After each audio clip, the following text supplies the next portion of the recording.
जी नमस्कार, स्वागत है आप सभी का टेक्स्ट बुक सुपर कोचिंग पर। शुरुआत करेंगे अपने आज के सेशन की। सभी एक बार जल्दी सेशन में आके जुड़ जाइए, सेशन को शेयर कर दीजिए।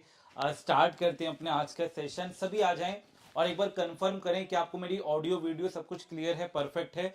तो जी शुरुआत करते हैं नमस्कार, फिर स्वागत है सेशन आप की। सभी का text book super ready? Coaching पर। शुरुआत करेंगे अपने आज के सेशन चलिए, की। सभी बहुत एक बार बढ़िया, जल्दी सेशन में गजब। आके जुड़ तो जाइए, आज का सेशन आपका को शेयर सेशन कर दीजिए। बिल्कुल हमारे स्टार्ट करते हैं एग्जाम अपने पर आज जो का सेशन। आधारित है सभी वो आ होने जाएं वाला है। और मैं एक बार चाहूंगा हर कंफर्म एक करें बच्चे कि से आपको मेरी ऑडियो वीडियो सर जी सब कुछ वॉइस क्लियर कम है, आ रही है। परफेक्ट है। तो जी शुरुआत करते हैं नमस्कार, फिर स्वागत है सेशन आप की। सभी का text book super ready? Coaching पर। शुरुआत लो, करेंगे अपने आज के सेशन चलिए, की। सभी बहुत एक बार बढ़िया, जल्दी सेशन में गजब। आके जुड़ तो जाइए, आज का सेशन आपका को शेयर सेशन कर दीजिए। बिल्कुल ये हमारे एग्जाम पर जो आधारित है वो होने वाला है। मैं चाहूंगा हर एक बच्चे से सर जी वॉइस कम आ रही है। परफेक्ट है।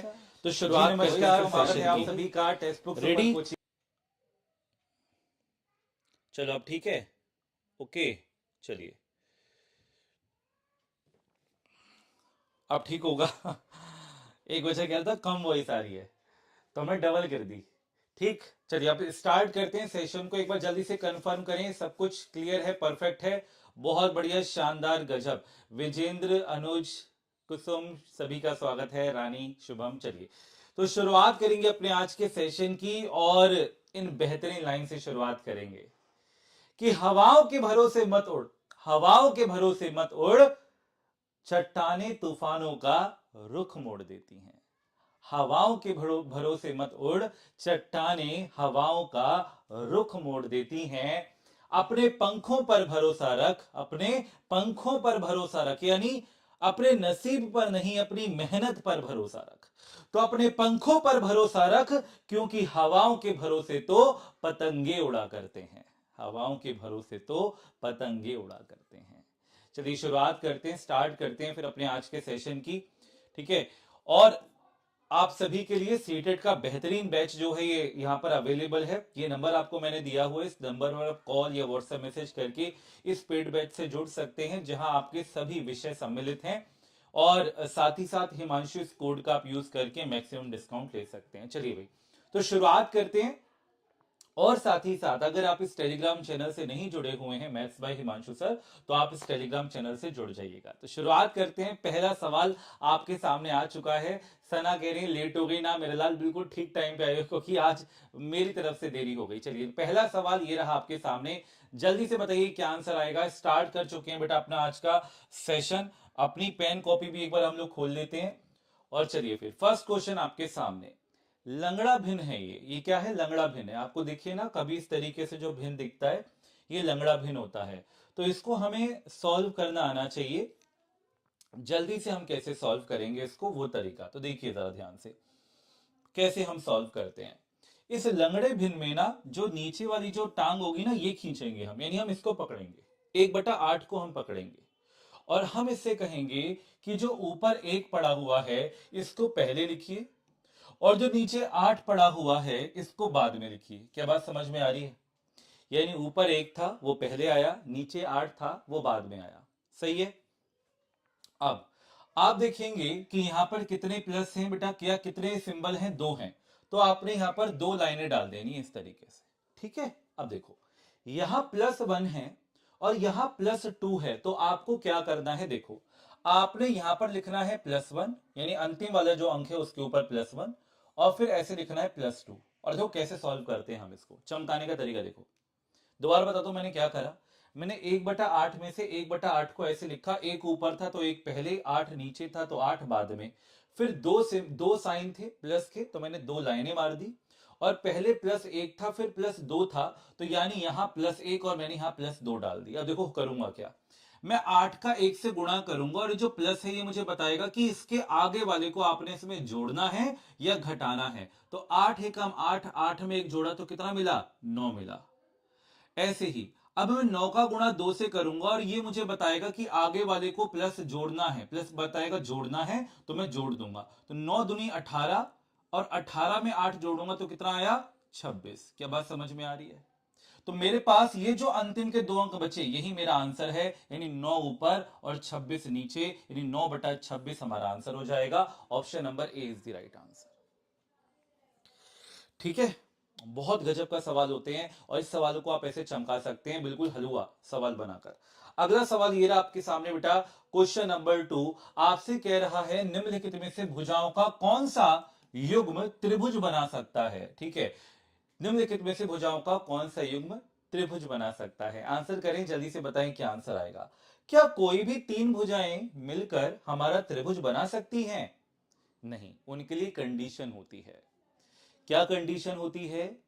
कि कोई भी दो भुजाओं का योगफल तीसरी से हमेशा बड़ा होना चाहिए और कोई भी दो भुजाओं का अंतर तीसरी से हमेशा छोटा होना चाहिए।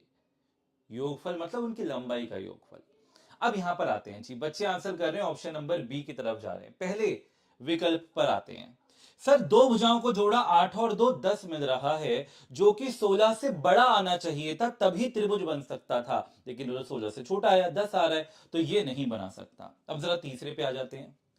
कोई भी दो भुजाओं का जो योगफल है वो तीसरी से बड़ा होना चाहिए। अब जैसे देखो 7 और 12 को जोड़ा तो 19 मिल रहा है, 19 से तो बड़ा नहीं होता, तो बराबर आ रहा है, तो ये भी नहीं मिलेगा क्योंकि बड़ा आना चाहिए। यहां पर आ जाओ, 5 और 6 11, 11 13 से बड़ा होना चाहिए, नहीं मिल रहा, तो ये नहीं है। यहां पर देखो ये हमारा आंसर हो जाएगा। 12 16 को जोड़े 20 से बड़ा, 16 20 को जोड़े 12 से बड़ा, 12 20 को जोड़े तो 16 से बड़ा, यानी यही हमारा आंसर है। Option number B is the right answer. सही है। अगला सवाल ध्यान से पढ़ेंगे, आराम से पढ़ेंगे, साधारण ब्याज से सवाल है। क्वेश्चन को देखिए, 3 वर्षों के लिए x% दर से 42 रुपए की राशि साधारण ब्याज पर इतने रुपए हो जाती है। मतलब ये धन जमा किया गया साधारण ब्याज पर और 3 साल के बाद मेरे जो रुपए हैं वो इतने बन चुके हैं, यानी इन पर ब्याज जुड़ चुका है, लग चुका है, और मेरा अमाउंट, मेरा जो पैसा है, जो रुपया है वो बढ़ गया है, धन बढ़ गया है, तो इतना हो गया। तो कह रहे बताओ 2x प्लस 1/2 का मान क्या आएगा। यानी आप पहले x का मान निकाल लो, यानी ब्याज दर कितनी है, और उसको x को यहां पुट कर दो, अपना आंसर आ जाएगा। अब आप ये बात भली भांति जानते हैं कि साधारण ब्याज हर वर्ष एक जैसा लगता है, एक समान लगता है कि नहीं। तो मैं ये देखूंगा कि जो रुपया 4200 था अब वो 5586 हो रहा है, तो कितना ब्याज जुड़ा, कैसे पता लगेगा? अंतर देख लो ना सर, कि पहले वो रुपया 4200 था, अब 5586 हो गया है, तो कितना ब्याज जुड़ा, तो इनके बीच का अंतर देख लो। अंतर देखो कितना आ रहा है, 6, सॉरी डबल जीरो नहीं, 8, यहां पे 1 और यहां पर 1, 1186 का ब्याज जुड़ रहा है, लेकिन ये 3 सालों का ब्याज है। अगर मुझे ब्याज दर देखनी है तो ब्याज दर होता है प्रति वर्ष कितना ब्याज, तो 1 साल का ब्याज कितना, तो प्रति वर्ष का ब्याज निकालने के लिए क्या करेंगे, इसको 3 से भाग कर देंगे। तो 3 से जब भाग किया तो बेटा कितना आया, देखो ध्यान से, कि 3 3 9, 2 बचा, 3 में 27। सही है क्या? कुछ गड़बड़ तो नहीं हुई है? एक बार चेक कर लो। अरे है, ये 4200 था, 4400 गलती से लिख दिया है ना, ये 4200 था। 6 8 3 और 1, 1386 आएगा बेटा। 1386 को 3 से भाग करते हैं तो 3 चौक 12, 3 छक 18 और 3 दूनी 6, 462। 462 रुपए ये 1 साल का ब्याज है, और मुझे बस अभी ये देखना है ये 1 साल का ब्याज मूलधन यानी 4200 का कितना प्रतिशत है। तो 4200 से भाग करो और 100 से गुणा कर दो, यह देखने के लिए कि 462 इसका कितना प्रतिशत है। तो 2 जीरो से 2 जीरो गई, 42 एकम 42 और 42 एकम 42, 11% ब्याज दर आ गई। x का मान 11 आया, तो 11 दूनी 22, 22 में एक जोड़ा 23, और 23 का अगर मैं आधा करूंगा तो 23 का आधा करेंगे तो कितना आएगा बेटा, हाँ 23 का आधा करेंगे तो कितना आएगा, 11.5, कितना 11.5 है ना। तो 11.5 हमारा आंसर आएगा। Option number D is the right answer. सही है, क्लियर है बेटा, बात समझ में आई।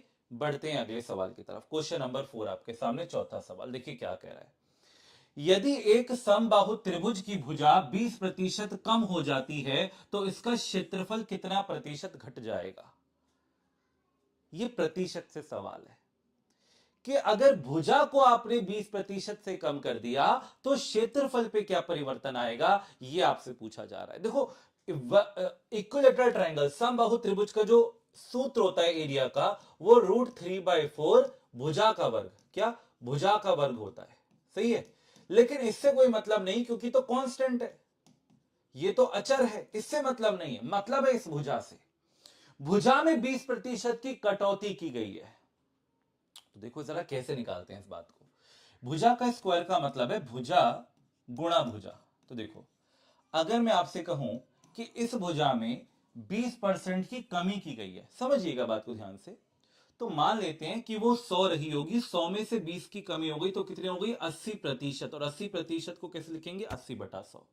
ऐसे ही यहां पर भी 20% की कमी होगी तो फिर से कितना आएगा 80%, यानी कि 80/100। अब प्रतिशत बदलाव देख रहा है, यानी 100 पर बदलाव देख रहे हैं, तो आप क्या करेंगे, एक 100 को नीचे छोड़ देंगे और बाकी को सॉल्व करेंगे, 0 से 0, 0 से 0।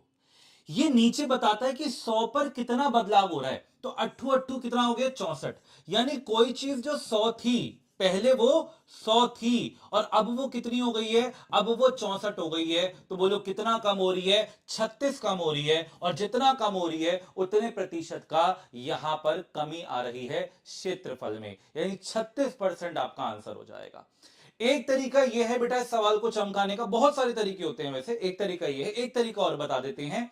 नेट परसेंटेज चेंज निकालने का फॉर्मूला होता है a plus B plus A B by 100। जी हां, आप इस सवाल को ऐसे भी चमका सकते हैं।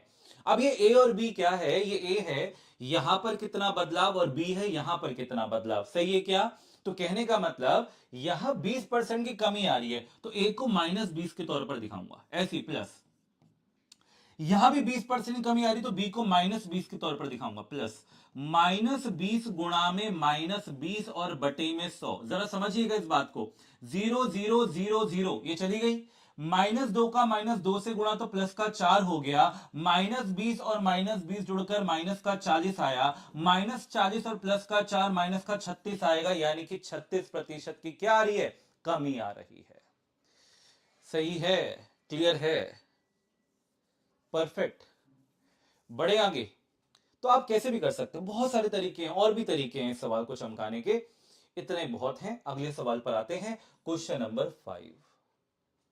हर एक टॉपिक से सवाल लेकर आए हैं बेटा आपके लिए, और शिक्षण शास्त्र यानी पेडागोजी से भी बेहतरीन सवाल होने वाले हैं। आओ जरा, दिए गए अर्धवृत्त में ए बी एक व्यास है, ए बी क्या है, एक व्यास है, सही है।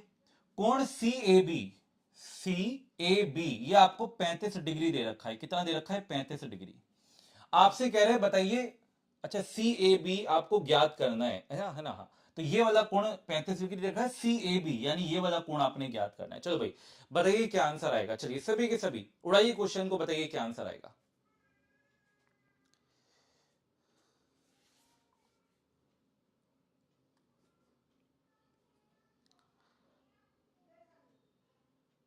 बड़े आगे आओ जरा, यहां पर ध्यान से देखिएगा। अगर हम यहां पर देखें बेटा, ये डायमीटर है यानी कि व्यास है, ठीक है। आपको पता होना चाहिए कि एक अर्धवृत्त में इस व्यास यानी डायमीटर से उस अर्धवृत्त में जो कोण बनता है वो 90 डिग्री का बनता है बेटा। Angle in semi circle is equals to 90 degree. उस व्यास से, उस डायमीटर से इस अर्धवृत्त के किसी भी बिंदु पर जो कोण बनेगा वो हमेशा 90 डिग्री का बनेगा, यह आपको पता होना चाहिए, सही है। तो अगर हम ये कहें ये 60 डिग्री है बेटा जी, ये 90 डिग्री है, तो बोलो ये कितना बनेगा, तो बोलो 60 और 90 कितना बना, 150। और तीनों का योगफल होता है 180। तो अगर ये 150 है तो ये कितना हो जाएगा, 30। भाई 150 में 30 जोड़ेंगे तभी तो 180 मिलेगा। और ये पूरा कोण बेटा कितना होगा, 30 और 35 यानी कि 65 डिग्री, यानी ऑप्शन नंबर बी हमारा बिल्कुल सही जवाब है। तो जितने बच्चे बी आंसर कर रहे हैं उन सभी का आंसर बिल्कुल सही है। क्लियर, बड़े आगे क्वेश्चन नंबर 6 पर आए। अगला सवाल, छठा सवाल, ध्यान दीजिएगा। प्राथमिक स्तर पर आकृतियों के निम्नलिखित में से किस पहलू पर विचार नहीं किया जाता है, आपसे यह कहा जा रहा है, नहीं किया जाता है। यह सवाल बहुत पूछे जाते हैं सीटेट के अंदर, नहीं किया जाता है। जल्दी से बताएं क्या आंसर आएगा। अरे आपस में बातचीत बंद करो, मैं जब से तुम्हारे कमेंट देख रहा हूं। अरे बेटा ये आपस में बातचीत मत करो, इनका कोई मतलब नहीं है। आपने ना उसका चेहरा देखा ना उसने आपका चेहरा देखा, आपस में लड़ झगड़ के क्या कर लोगे, कुछ नहीं। एक बोल रहा है बोल दे दो, बाद में चुप हो जाएगा, जरूरी थोड़ी है रिप्लाई करना, ठीक है। चलो जल्दी से बताओ क्या आंसर आएगा। इग्नोर करिए बेटा, आपके हिमांशु सर हैं, आप परेशान मत हो, मुझे दिखेगा मैं खुद जवाब दे दूंगा बेटा। आओ जरा पढ़ो चुपचाप से। देखो क्या कह रहा है, ध्यान दीजिएगा। कहता है कौन सा नहीं पढ़ा जाता। देखो देखो बेटा, पैटर्न पढ़ा जाता है, सिमेट्री भी पढ़ाया जाता है, टेसिलेशन चौपड़ भी पढ़ाया जाता है, एंगल यहां पर नहीं पढ़ाया जाता। तो ऑप्शन नंबर बी यानी कोण हमारा आंसर हो जाएगा ना, बी है ये, सेकंड ऑप्शन है। तो कोण हमारा आंसर होगा, ठीक है, एंगल हमारा आंसर हो जाएगा। अरे कौन है ये इसने भोंपू हेडफोन बना दिए, क्या हो गया, वॉइस में क्या हो गया, दिक्कत हो रही है? हाँ रुको जरा मैं चेक कर लेता हूं, वॉइस में कोई दिक्कत तो नहीं है भाई?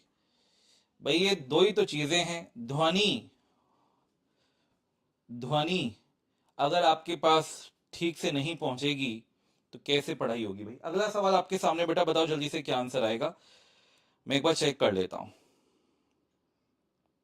मैं एक बार चेक कर लेता हूं, और मैं यहीं पे चेक कर लेता हूं ना, इसी में चेक कर लेता हूं, साथ के साथ ये भी दिख जाएगा भाई कि हमारे बच्चों ने चलो बाद में देखेंगे, अभी पहले यहाँ पर देखिए जरा, जल्दी से बताइए क्या आंसर आएगा जल्दी से, क्योंकि आज काफी सवाल हैं, हम काफी सवाल करने वाले हैं।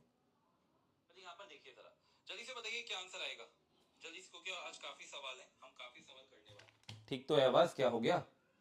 आओ जरा, चौपड़ का प्रयोग कह रहा है, चौपड़ का प्रयोग किस सतहों, किन सतहों के लिए किया जाता है? तो देखिए चौपड़ का जो प्रयोग है वो हमेशा फ्लैट सरफेस पे किया जाएगा। चौपड़ बेसिकली होता क्या है, आपको मैंने कई बार बताया भी है कि जैसे ये सपाट सतह है और यहां पर मैं अलग अलग आकृतियों का प्रयोग करके एक अब मैं पैटर्न बना रहा हूं बेटा, और ये असीम रूप से मतलब ये फैलता जाएगा। जैसे मान लीजिए मैं स्क्वायर यानी वर्ग की सहायता से बिना गैप, गैप नहीं होना चाहिए इसमें, समझ रहे हैं, गैप नहीं होना चाहिए, इस तरीके से मैं एक पैटर्न बना रहा हूं, तो इसी को हम टेसलेशन यानी कि चौपड़ कहते हैं। सही है, तो इसको हम चौपड़ कहते हैं। तो ये फ्लैट सरफेस पर होता है, हमेशा ये बात ध्यान में रखिएगा। अगला सवाल, क्वेश्चन नंबर 8, तीन बहुभुज जो एक नियमित चौपड़ बना सकते हैं वह त्रिभुज हैं, वर्ग हैं, और तीसरा कौन सा है आपने यह बताना है। आंसर करिए, बताइए क्या आंसर आएगा। चलिए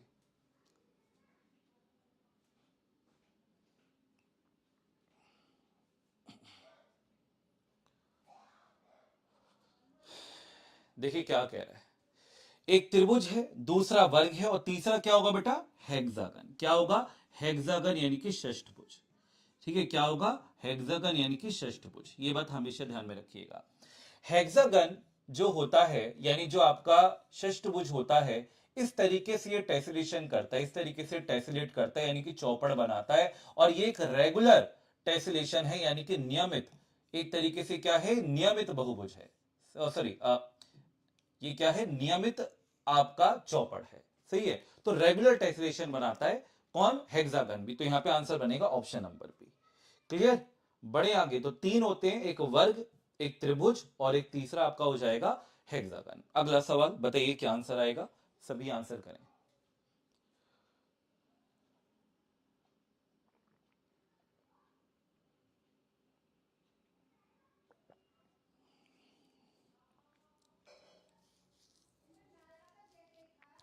ये सवाल मैंने आपको कई बार ही करवाया है, कई बार मैंने आपको ये सवाल कराया है।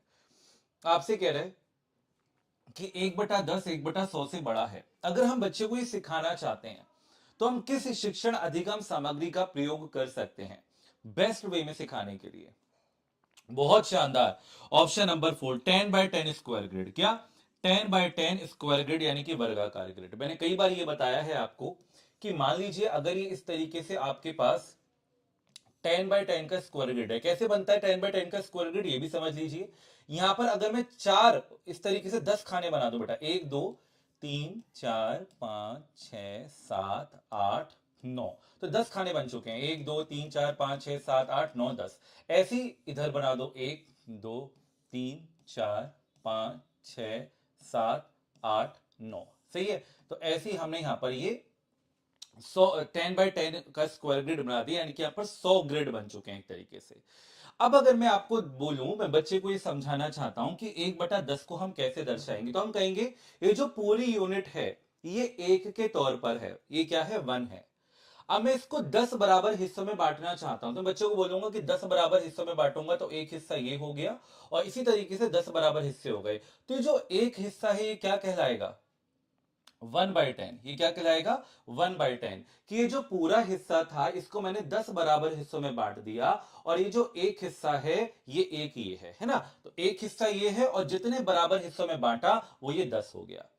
अब 1/100 को कैसे दर्शा सकते हैं? कि ये जो पूरी एक यूनिट थी इसको हमने 100 हिस्सों में बांट दिया, और उसमें से अगर मैं एक हिस्से को प्रदर्शित करना चाहूं तो मैं बोलूंगा कि ये 100 हिस्सों में से एक हिस्सा है। तो बच्चा देख के समझ जाएगा, सर ये छोटा है और ये बड़ा है, ये ज्यादा है, यानी ये बड़ा है। तो बच्चा बोलेगा 1/10 बड़ा होगा 1/100 से। तो इससे हम बच्चे को बहुत बेहतरीन तरीके से समझा सकते हैं। अगला सवाल, गणित में निम्नलिखित में से किस शिक्षण सहायक सामग्री का उपयोग दृष्टिबाधित छात्रों के लिए नहीं किया जा सकता? क्या नहीं किया जा सकता? आंसर करिए बेटा, बताइए क्या आंसर आएगा। चलिए आंसर करिए।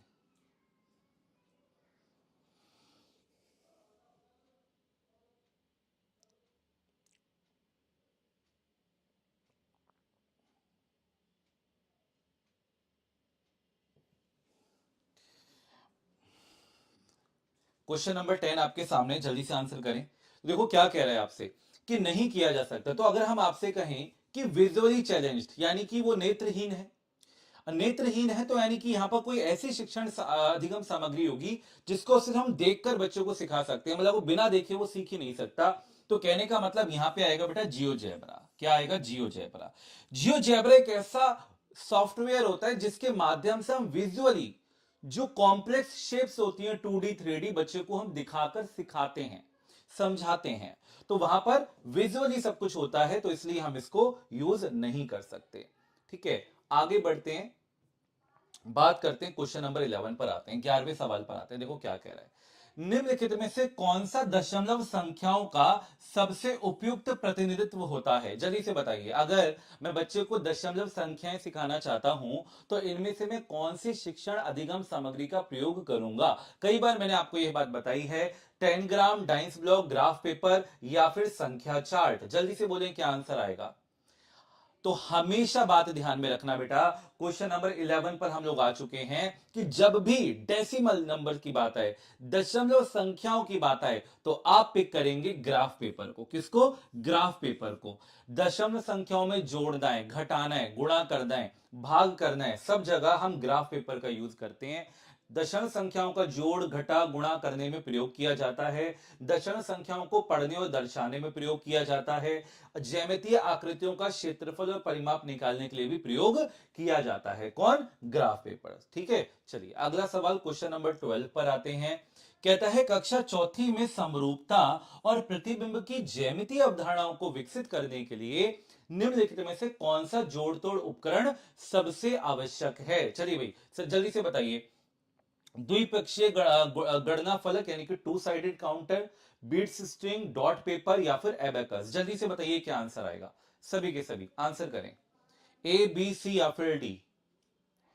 चलिए, सिमेट्री और रिफ्लेक्शन, मैं बच्चे को क्या दिखाना चाहता हूं? सिमेट्री और रिफ्लेक्शन, ये दोनों चीजें सिखाना चाहता हूं। तो किसका प्रयोग करूंगा मैं? जल्दी से आंसर करें, क्या आंसर आएगा? तो हमेशा बात ध्यान में रखिएगा, डॉट पेपर। किसका बेटा? डॉट पेपर का। देखो डॉट पेपर के बारे में आपको दिखाते हैं। हमें सिमेट्री और रिफ्लेक्शन बच्चे को सिखाना है। ठीक है, यहां पर नहीं है, यहां पर अगर आगे होगा तो बता देंगे। हाँ ये रहा। देखो यहां पर हमें बच्चे को सिखाना है। तो जैसे अगर हमें सिमेट्री और रिफ्लेक्शन बेसिकली क्या होता है ना? तो जैसे मान लीजिए हमने ये ए बनाया, क्या बनाया? ये ए बनाया।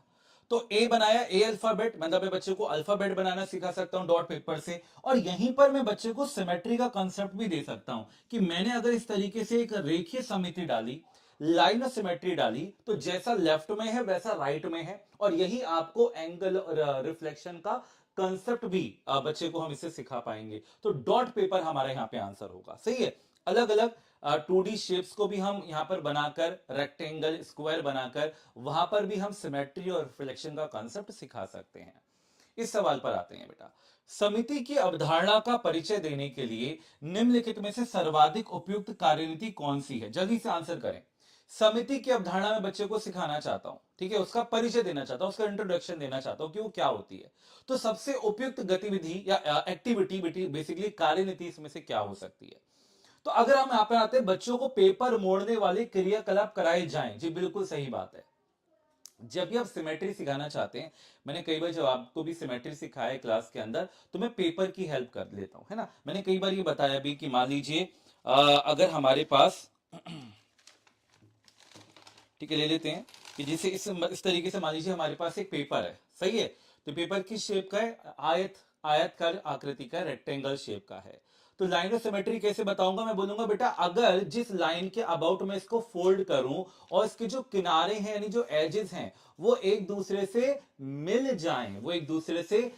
जाएं, तो जिस लाइन के अबाउट मिलेंगे उसको मैं लाइन ऑफ सिमेट्री बोलूंगा, यानी जिस रेखा के सापेक्ष में मिलेंगे उसको मैं रेखीय सममिति कहूंगा।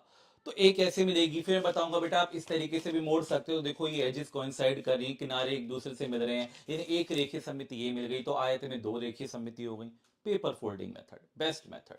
आगे बढ़ते हैं, अगला सवाल देखते हैं जरा।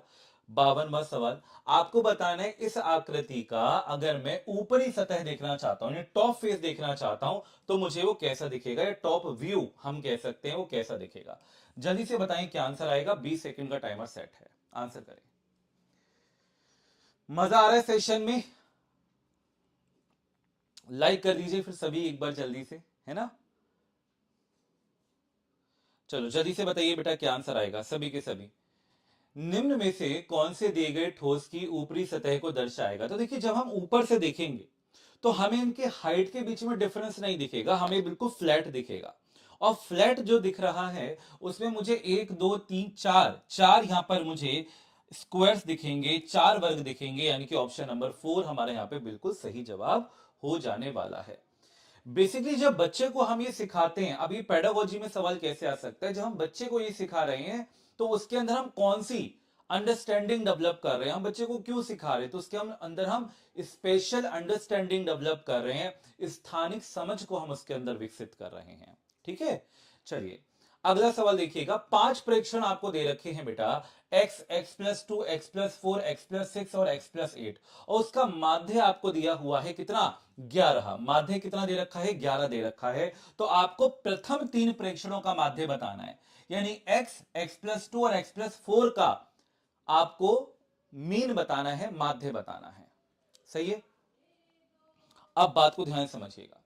ये जो सवाल है आपका प्रीवियस ईयर पेपर का सवाल है ना, ये पूछा गया सवाल है। जब भी आपके पास एक ऐसी श्रृंखला दिखती है बेटा जी जहां अंतर समान है, देखो यहां 2 का अंतर, ये 2 ज्यादा है, यहां भी 2 का अंतर, यहां भी 2 का अंतर, यहां भी 2 का अंतर, जब अंतर समान दिखता है तो जो बीच की संख्या होती है वही आपका मीन होती है, वही आपका माध्य होती है। जी हां, तो कहने का मतलब अगर हम आपसे कहें कि x, x+2, x+4, x+6 और x+8, मैंने दोबारा से यहां पर लिख दिया है ताकि आपको सीधा दिख जाए, समझाने के लिए बस।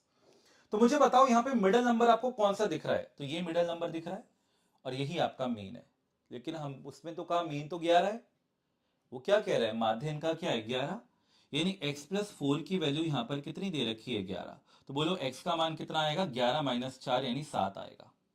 x का मान कितना आ गया? 7 आ गया। और अगर x का मान 7 आ गया तो कहने का मतलब कि हमें तो पहले 3 प्रेक्षणों का माध्य पूछा है। अब पहले 3 प्रेक्षणों में माध्य क्या आएगा? ये वाली बीच की संख्या, क्योंकि अभी भी तो अंतर समान ही है सर। तो x+2 मीन आएगा, है ना। और x का मान हम निकाल चुके हैं 7, यानी 7 + 2 यानी कि 9 हमारा आंसर आएगा। तो स्मार्ट अप्रोच से आपने आंसर करना है बेटा जी, ठीक है। 9 will be the right answer. ठीक है, बड़े आगे। चलिए अगला सवाल, क्वेश्चन नंबर 16, 16वां सवाल ये रहा आपके सामने। ट्राई करिए, बताइए क्या आंसर आएगा। चलिए। सर जी सीधी बात, नो बकवास, पढ़ने नहीं आया हूं, आपका आशीर्वाद लेने आया हूं, दिल्ली पुलिस का पेपर है 3 को, आशीर्वाद दीजिए गुरुदेव। हाँ बेटा, बिल्कुल आशीर्वाद हमेशा आपके साथ है। ठीक है, बहुत बहुत शुभकामनाएं, आपकी परीक्षा बहुत अच्छी हो। ठीक है, आओ जरा। यदि प्रेक्षणों 25, 29, 25, 32, 24 और x का माध्य आपको 27 दे रखा है, तो इन प्रेक्षणों की माध्य का आपसे पूछिए कितनी होगी। अब देखो मीन उसने 27 बोला, तो मीन का मतलब कैसे निकलता है? सबको हम जोड़ेंगे और जितनी संख्या है उससे भाग करेंगे। तो देखिए भाई, जोड़ लेते हैं जरा इसको। 25 और 25 कितना हो गया? 50। 50 और 20 कितना हो गया आपके पास? 70। 70 और 30 कितना हो गया आपके पास 100, 100 और 20 कितना हो गया आपके पास 120, 120 और अब 9 को जोड़ लेते हैं ना, 120 और 9 129, 129 और 6 यानी ये आ गया 135। तो 135 ये आ गया और जमा में आपके पास क्या है x भी है। तो बोलो कितने नंबर है यहां पर 1 2 3 4 5 6 है, तो 6 से भाग कर दो और हमारे पास इसका मीन माध्य कितना दे रखा है 27 दे रखा है, सही है क्या। 27 का 6 से गुणा मारेंगे तो यहां से x का मान आ जाएगा। तो 7 छिक्का 42 हासिल 4, 6 दूनी 12 और 4 16 और इसमें से 135 को उधर ले जाके घटा देते हैं। तो 12 में से 5 गया 7 और 4 में से 3 गया 1, यानी x का मान कितना आ गया 17 आ गया। x का मान कितना आ गया 17 आ गया। सही कर रहे हैं, कोई दिक्कत तो नहीं है, एक बार दोबारा से कर लो। 9 5 14 5 19 2 21 और 4 कितना आ गया आपके पास 25 हासिल गया कितना 2 2 2 4 2 6 2 8 3 11 और 2 13। सही है, तो 100 यही आ रहा है। तो 6 सत्ते 42 हासिल गया 4, 6 दूनी 12 और 4 16 घटा दिया इसमें से, तो ये आपके पास कितना आ गया 12 में से 5 गया और ये आपका 5 में से 3 गया, अरे 2 आना चाहिए ना, यहां पर 27 आएगा। बड़े बड़े शहरों में छोटी छोटी बातें हो जाती हैं। 27 आएगा, 27 आएगा। तो कहने का मतलब अब वो हमसे माध्यिका पूछ रहा है, तो माध्यिका कैसे निकलती है, छोटे से शुरू करते हुए बड़े तक लगा दो सर ये नंबर को। तो सबसे छोटी क्या है आपके पास 24, 24 के बाद फिर क्या आएगा 25, फिर आपके पास क्या आएगा 25, सही है। फिर 25 के बाद क्या आ रहा है, देखो दो जगह 27 आया है ना, सॉरी एक जगह 27 है, तो फिर ये क्या आ गया 27 आ गया है ना, x का मान 27 है। 27 के बाद क्या आ गया 29 आ गया, 29 के बाद क्या आ गया 32 आ गया। तो हमसे माध्यिका पूछी थी, तो बोलो माध्यिका अगर हमें निकालनी तो वो क्या आएगी, बिल्कुल बीचों बीच की संख्या आएगी। तो 25 और 27 के बीच में क्या आएगा 26 आएगा, यानी कि option number 3 will be the right answer. मैं देख पा रहा हूं काफी बच्चे 27 आंसर कर रहे हैं, 27 x की वैल्यू आएगी, 27 आंसर नहीं होगा, 27 x का मान आएगा, जो माध्यिका आएगी वो 26 निकल के आएगी। बहुत गजब का सवाल है, मीन और मीडियन दोनों वो आपसे पूछ रहा है, दोनों वो आपसे पूछ रहा है, समझे। बढ़े आगे, चलो अगला सवाल क्वेश्चन नंबर 17। 16 के बाद 18 कैसे आ गया, लगता है कहीं ना कहीं मिस हो गया, उड़ गया बीच वाला सवाल भाई। चलो इस सवाल पर आते हैं, देखो क्या कह रहा है, निम्नलिखित में से कौन सा ओपन एंडेड क्वेश्चन है, यानी खुला अंत, खुला अंत वाला प्रश्न है, खुले मुख वाला बेसिकली प्रश्न है, ठीक है, ओपन एंडेड क्वेश्चन है। एक ओपन एंडेड क्वेश्चन वो क्वेश्चन होता है जिससे हम बच्चे के अंदर क्रिटिकल थिंकिंग डेवलप कर सकें, लॉजिकल थिंकिंग डेवलप कर सकें, और उस क्वेश्चन के हमेशा आपके एक से अधिक उत्तर संभव होते हैं, एक से अधिक आंसर पॉसिबल होते हैं। तो अब हम यहां पर आते हैं, कह रहे 15 गुणा 3 निकालिए, एक ही आंसर आएगा, तो ये तो नहीं है ओपन एंडेड। आप किस तरीके से 15 और 3 का गुणा करेंगे, पर हम इसका एक सिंपल सा एल्गोरिथम होते हैं, तो ये भी आपका ओपन एंडेड नहीं है। कोई दो संख्या लिखिए जिनका गुणनफल 45 हो, कोई भी दो संख्या लिखिए। अब एक बच्चा बोलेगा सर मैं 1 गुणा 45 बोल सकता हूं, दूसरा बच्चा बोलेगा 3 गुणा 15 बोला जा सकता है, और तीसरा बच्चा बोलेगा 5 ने में 45 बोला जा सकता है। तो इसके कितने उत्तर आ रहे हैं, 3 उत्तर आ रहे हैं, और जिसके एक से अधिक उत्तर आते हैं, जी हाँ, वही ओपन एंडेड क्वेश्चन होता है, सही है। संख्या रेखा का प्रयोग करते हुए 3 बार 15 का मान निकालिए, जो कि आपका 45 आ जाएगा, तो डी का भी एक ही उत्तर मिलने वाला है। तो जिसके एक से अधिक उत्तर मिले, ठीक है बेटा, वो हमारा यहां पर ओपन एंडेड क्वेश्चन होता है। या फिर जो आपने सीधा पढ़ी बात जो आपको अलग कुछ सोचने पर मजबूर करे, पढ़ी हुई बात से, किताब में लिखी हुई बात से कुछ अलग अपना तर्क लगाने पर मजबूर करे, वो ओपन एंडेड क्वेश्चन होता है। इस सवाल पर आते हैं, निम्न में से कौन सा प्रश्न एक विवृतांत प्रश्न है, यानी कि ओपन एंडेड क्वेश्चन है। देखियो भाई, पहली बात देखिए, why do we see only one face of moon from the earth, यानी पृथ्वी से हमें चंद्रमा का केवल एक ही फेस क्यों दिखाई देता है। यह बात किताब के अंदर लिखी हुई है और इसका एक सर्टेन, एक निश्चित उत्तर है, सही है। आगे, why does the shape of moon change every day, यानी चंद्रमा का आकार प्रतिदिन क्यों परिवर्तित होता है, क्यों वो अपना आकार बदलता है। आप देखते होंगे कभी ऐसे दिखता है आपको, कभी इस तरीके से दिखता है, पूरा दिखता है। तो इसके लिए भी क्या है, बातें किताबों के अंदर, सामाजिक अध्ययन की किताबों के अंदर वहां लिखी हुई है, सर्टेन है, एक फिक्स आंसर है। Why happens during a lunar eclipse, यानी कि चंद्र ग्रहण के समय क्या होता है यह भी पता है। What would happen if period of rotation and revolution moon are different? क्या होगा यदि चंद्रमा के घूर्णन और परिक्रमण की अवधि भिन्न भिन्न हो। अब देखो यहां पर क्या है, यहां पर अलग अलग हो, यानी घूर्णन परिक्रमण की अवधि अलग अलग हो। अब ऐसा कभी नहीं हुआ, वो फिक्स रहती है ना, वो फिक्स रहती है, अलग अलग नहीं होती। लेकिन वो कह रहा है अगर अलग अलग हो तो क्या होगा, तो बच्चा सोचने पर मजबूर होगा। तो ऑप्शन नंबर 4 अपना करेक्ट आंसर होगा यहां पर। D will be the right answer, है ना, क्योंकि बच्चा सोचेगा अच्छा अगर ये कंडीशन होगी तो क्या होगा, तो क्या रिजल्ट आएगा, तो बच्चा सोच रहा है। तो जहां बच्चा सोचे, मतलब उसके क्रिटिकल थिंकिंग डेवलप हो, that is open ended question. अगला सवाल, क्वेश्चन नंबर 20, और अच्छे से समझते हैं इस बात को। आपको बताना है इनमें से कौन सा ओपन एंडेड क्वेश्चन है। पहली बात उसने कही है कि इन संख्याओं को आरोही क्रम में व्यवस्थित करना है। दूसरा कह रहा है बताइए इनमें से कौन सा ज्यादा है। तीसरी बात कह रहा है कोई भी 4 अंक बताइए जो 2.7 से बड़े हों। और आपसे बता कह रहे हैं व्हाट इज 7 मोर देन 2/7, यानी 2/7 से 7 ज्यादा, 7 अधिक कौन सी संख्या है। तो जल्दी से बताएं क्या आंसर आएगा। क्वेश्चन आपके सामने है, आंसर करिए।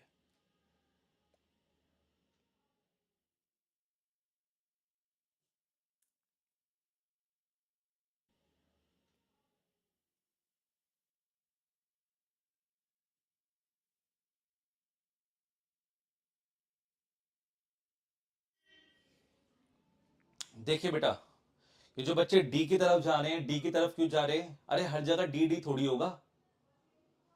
अरे व्हाट इज 7 मोर देन 2/7, ये तो सबको पता है। 2/7 में 7 जोड़ दो, आंसर आ जाएगा, एक फिक्स आंसर है। क्यों कर रहे हो डी की तरफ, क्या फायदा हुआ इतना पढ़ाने का। अरे भैया सी आंसर होगा। Right any 4 number greater than 2/7, 2/2.7 से अधिक कोई भी 4 अंक लिखिए, 4 संख्याएं लिखिए। तो इसके आंसर कई है ना, बहुत सारे आंसर हो सकते हैं। वो कोई भी 4 कह रहा है तो कोई बहुत सारे आंसर हो सकते हैं भाई। 2.7 से अधिक तो बहुत सारी संख्याएं हैं, तो सी आंसर बनेगा। अरे ठान लिया क्या, डी डी डी डी।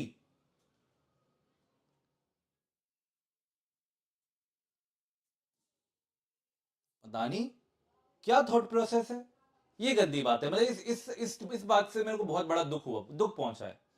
ऐसे नहीं, तो वो जब पढ़ा रहे हैं तो सीरियस होकर पढ़ा रहे हैं, सीरियस होकर समझना है, गलत आंसर नहीं करना। जो सवाल आसान है बेटा उसको गलत नहीं करना, ठीक है। कहां कहीं दिक्कत होती है तो मैं समझता हूं, लेकिन ये तो आसान सवाल है, इसमें क्यों गलत कर रहे हो। सीधी सीधी बात बोल दी आपको मैंने, समझा दी कि जहां आपके एक से अधिक सवाल आंसर आए, एक से अधिक जवाब आए, वो ओपन एंडेड क्वेश्चन है, दैट्स इट। अगले सवाल पर आते हैं, चलिए। प्रॉफिट एंड लॉस, लाभ हानि से सवाल है। अंकित मूल्य क्रय मूल्य से 10% अधिक है। अंकित मूल्य पर 10% की छूट दी गई, तो लाभ या हानि प्रतिशत कितना होगा। जल्दी से बताएं क्या आंसर आएगा। चलो, सोना नहीं है, जागना है बेटा, अब तो परीक्षा आने वाली है। अब सो जाओगे तो कैसे काम चलेगा।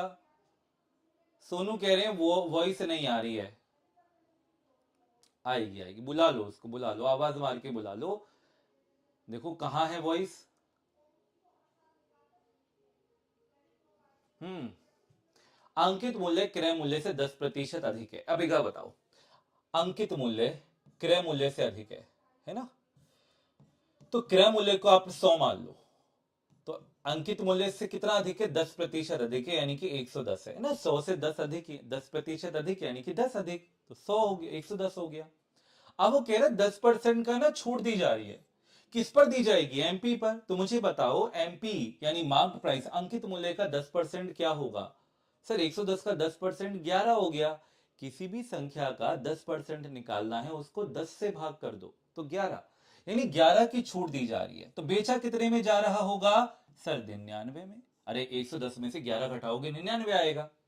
तो 100 की खरीद 99 में बेचा जा रहा है, तो कितने का घाटा हो रहा है, 1 का घाटा। और 1 का घाटा 100 पर, यानी 1% का घाटा, यानी option number 3 is the right answer. सही है।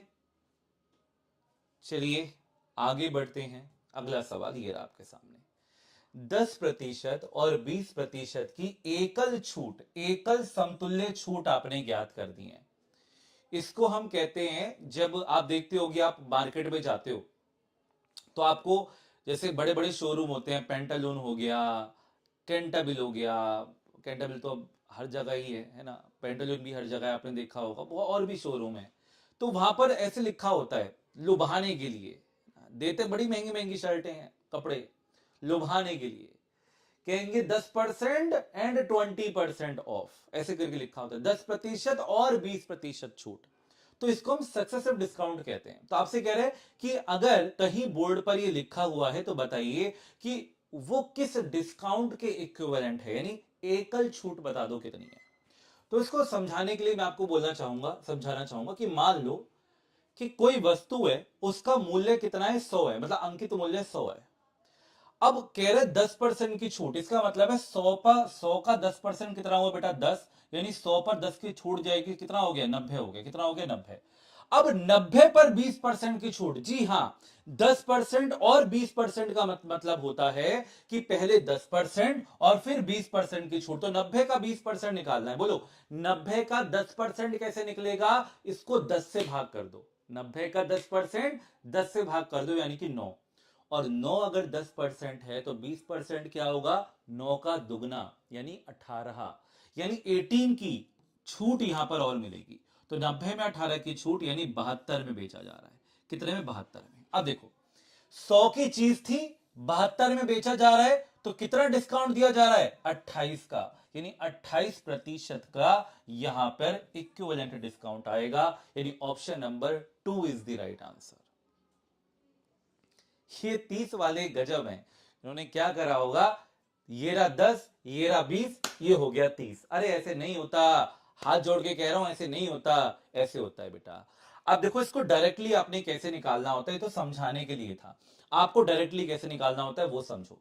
आप मानोगे उसकी वैल्यू थी 100%, तो 100% में से अगर मैंने 10% डिस्काउंट दे रहा हूं, दैट मींस 10% माइनस कर दिया, तो कितना हो गया, 90%। तो ऐसे लिखोगे 90/100। क्या बात समझ में आ रही है। 100 में से 10 को माइनस करोगे तो 90/100। ठीक है, आगे 100 में से 20 को माइनस करोगे तो कितना आएगा, 80/100। मतलब जो भी दे रखा है उसको 100% में से माइनस कर दो और लिख दो। अब क्या करना है, देखो आपको प्रतिशत डिस्काउंट देखना है, यानी 100 को नीचे छोड़ दो। सुना बात को ध्यान से, 100 को नीचे छोड़ दो और बाकी को सॉल्व करो। 0 से 0, 0 से 0, 9 अट्ठे 72 और नीचे आया 100। मतलब ये बताएगा कि जो चीज पहले 100 थी वो अब 72 हो गई है। तो बोलो कितने की कमी आई, 28 की कमी आ रही है, यानी 28% की छूट। तो डायरेक्टली ऐसे कर सकते हो, ये समझाने के लिए था, है वही चीज, लेकिन डायरेक्टली आपने ऐसे करना है। ठीक है भाई, मजा आ रहा है, समझ में आ रहा है। अगला सवाल लो, अगला सवाल, नेक्स्ट क्वेश्चन। दो संख्याएं 11:6 के अनुपात में हैं, यदि उनका HCF 4 है तो छोटी संख्या ज्ञात करें। जल्दी से बताइए क्या आंसर आएगा।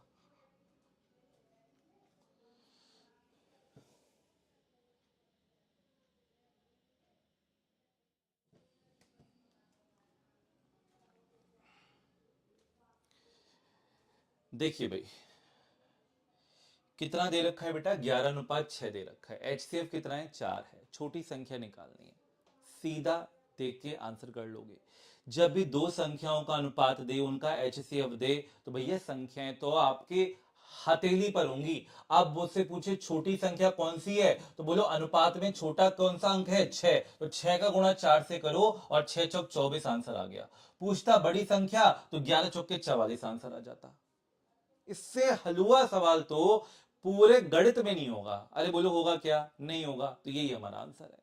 सही है क्या, तो 6 चौक 24 हमारा आंसर आएगा। अच्छा मजा आ रहा है, हाँ पूरा आनंद ले रहे हो सेशन का। अब हम देखते हैं कि कितना आनंद ले रहे हो। आनंद लेने का मतलब सर पसंद कितना आ रहा है हमारे बच्चों को, हाँ पसंद भी तो आना चाहिए भाई। तो आओ जरा देखते हैं कितना पसंद आ रहा है सेशन। आओ आओ जरा देखते हैं कि हमारे बच्चे यहां लाइक वाइक कर भी रहे हैं। आए है, देखो देखो देखो, लाइक की संख्या बड़ी कम है। देखो मैंने भी लाइक कर दिया, अब सभी एक बार जल्दी से लाइक के बटन पे क्लिक करेंगे, है ना।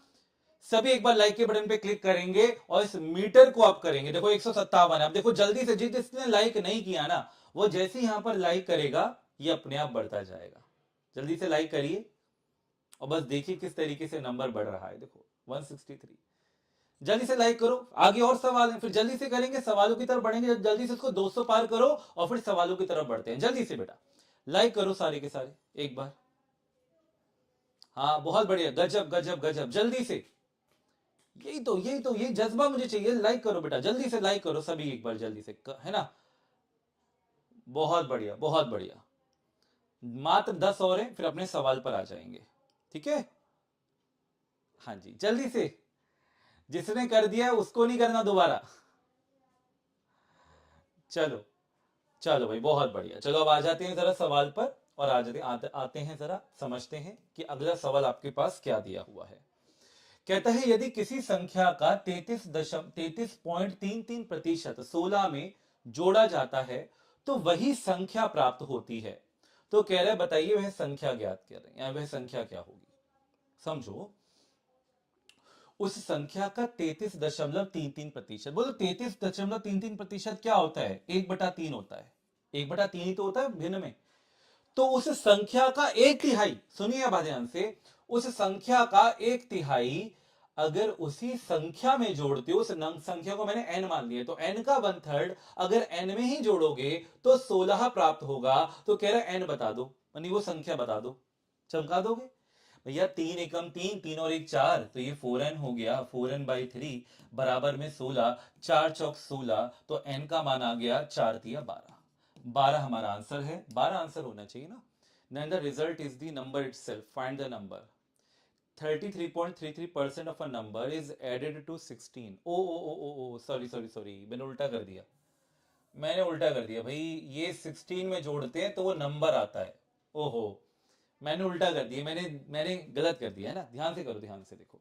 कह रहा है अगर उस संख्या का 1/3 16 में जोड़ा जाता है ना, संख्या का 33.33% नहीं, 1/3 16 में जोड़ा जाता है तो वही संख्या प्राप्त होती है, यानी n मिलता है। ऐसे करो, है ना। तो अब इसको उधर ले जाके घटा देंगे बेटा, तो n में से माइनस कर देंगे n/3 को, सही है। यहां पर 16 है, 3n में से n गया तो ये कितना आ गया 2n/3, और यहां पर 16, तो 2 8 16, यानी कि n का मान आ जाएगा 8 तिया 24, बुढ़ा हो जाएगा तो 24 हमारा आंसर आएगा। 24 is the right answer, 24 answer आएगा। 24 24 24 सही है। अरे 36 नहीं होगा, 36 कहां से आ गया, सारे के सारे सी आंसर कर रहे हैं। गई भैंस पानी में, बस।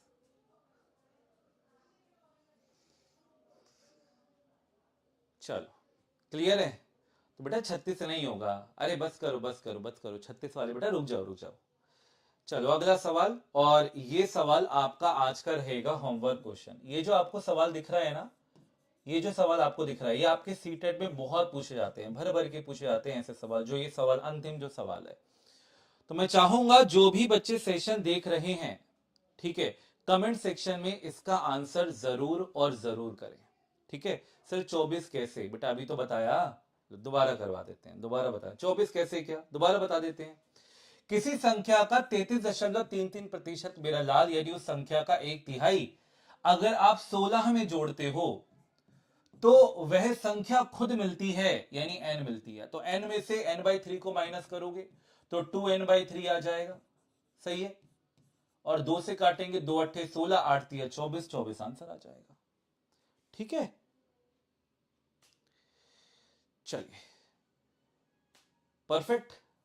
अरे एक्सप्लेन ही तो करा था शाहिद, और कैसे करा था बेटा। चलो मिलेंगे आप लोगों से अब नेक्स्ट क्लास में।